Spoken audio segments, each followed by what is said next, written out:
Coronaviruses are a family of contagious viruses that can cause respiratory infections from the common cold to SARS. These viruses can mutate rapidly, resulting in the 2019 new coronavirus named SARS coronavirus 2, which has crown-like spikes that characterize the family. As with most viruses, SARS coronavirus 2 commonly spreads from an infected person to others through droplets in the air when coughing and sneezing, through close personal contact, or by touching a contaminated surface and then touching the face. Unless controlled, each infection typically results in 2 to 3 subsequent people being infected.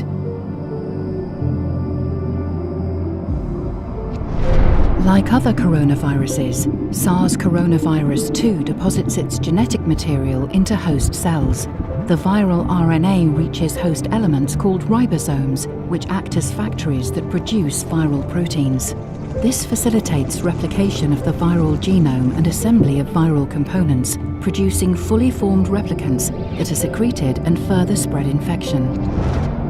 The reservoir of the new Chinese coronavirus, SARS-CoV-2, is an animal, and as in the case of SARS, active between 2002 and 2003, that animal is thought to be a bat. The virus is thought to have passed to a different animal, an intermediate host, perhaps a pangolin. The coronavirus was able to adapt and mutate and be transmitted to humans. Symptoms are fever and signs of respiratory infections like coughing, chest pain, as well as breathing difficulties, and in rare cases, diarrhea and vomiting. Experts have decided on a quarantine period of 14 days, but the exact duration of the incubation period is unknown. It could last up to 24 days. There's no vaccine or antiviral treatment against the epidemic caused by the coronavirus, which can be deadly, so only the symptoms are treated. Ay, de mi corona, corona de miedo, reino de dudas. Avec toi on vit, Corona. On s'aime loin les yeux, chacun chez soi. Ti introduci in casa mia, corona, ma la chiave non te l'ho data. La chiave non te l'ho data. ما رو جدا کردی کرونا، ولی زود دور هم دوباره جمع میشیم. 我们看到你的所作所为，corona，别再伤害我们。On ne te laissera pas passer, corona, ni moi, ni mon grand-papa. For all of those who take care of us, corona, hey, let's send them my love.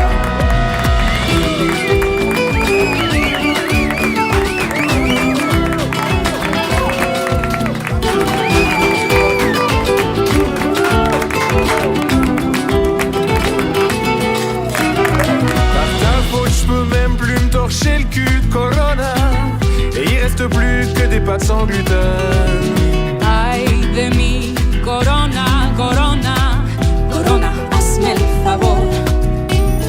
Hasta que la vacuna nos separe, corona, sí, mañana será mejor. Même si la vie nous sépare à cause de toi, Bientôt on pourra s'embrasser. bientôt on pourra se serrer.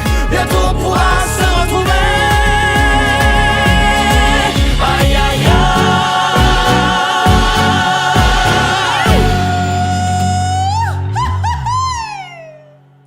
Today, the greatest risk of global catastrophe doesn't look like this. Instead, it looks like this. If anything kills over 10 million people in the next few decades, it's most likely to be a highly infectious virus rather than a war. Not missiles, but microbes. Now, part of the reason for this is that we have invested a huge amount in nuclear deterrence. But we've actually invested very little in a system to stop an epidemic. We're not ready for the next epidemic. You delivered a TED talk where you predicted pretty much what is happening now. Now, thanks to the world we live in, that has sprouted a bunch of conspiracy theories, everything from Bill Gates invented this virus to prove himself right, or he knew it was going to happen and that's why he said it.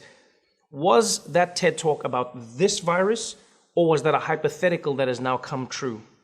Well, I didn't know specifically that it'd be coronavirus and that it would hit in late 2019.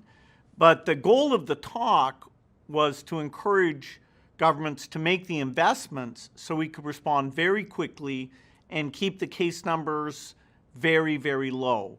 And so sadly, this is not a case where, I feel like, hey, I told you so. Because we didn't use that time when it was clear as the biggest threat to kill millions of people, to have the diagnostic standing by, to be ready to ramp up a vaccine factory. A few things were done.